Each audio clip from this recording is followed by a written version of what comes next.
नमस्कार मंडळी. खास माझ्या मैत्रिणींना सांगायचे कसं आहे मैत्रिणींनो, ज्यावेळेस तुम्ही हॉस्पिटलमध्ये काही ट्रीटमेंट घेण्यासाठी ॲडमिट होता, एक सर्वसाधारण सांगते, ज्यावेळेस तुम्हाला डिलिव्हरी करायची त्यावेळेस तुम्हाला हॉस्पिटलाइज व्हायचे आणि त्या डिलिव्हरीच्या पिरियडमध्ये तुम्हाला ॲडमिट केलं जातं आणि त्यानंतर तुमची जर जी पॉलिसी आहे त्या पॉलिसीची डिटेल्स तुम्हाला अजिबात माहीत नसतात.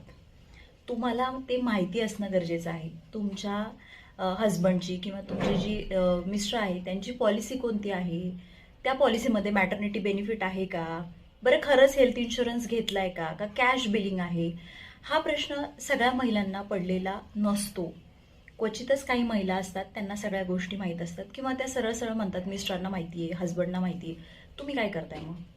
तुम्हाला माहिती असणं गरजेचं आहे की पॉलिसी कोणती आहे, पॉलिसीचे टर्म कंडिशन काय आहे, पॉलिसीमध्ये मॅटर्निटी बेनिफिट आहे का. डायरेक्टली तुम्ही हॉस्पिटलाइज होता आणि तुम्हाला पॉलिसीबद्दल काहीच माहीत नसतं, तर शिकून घ्या मैत्रिणी.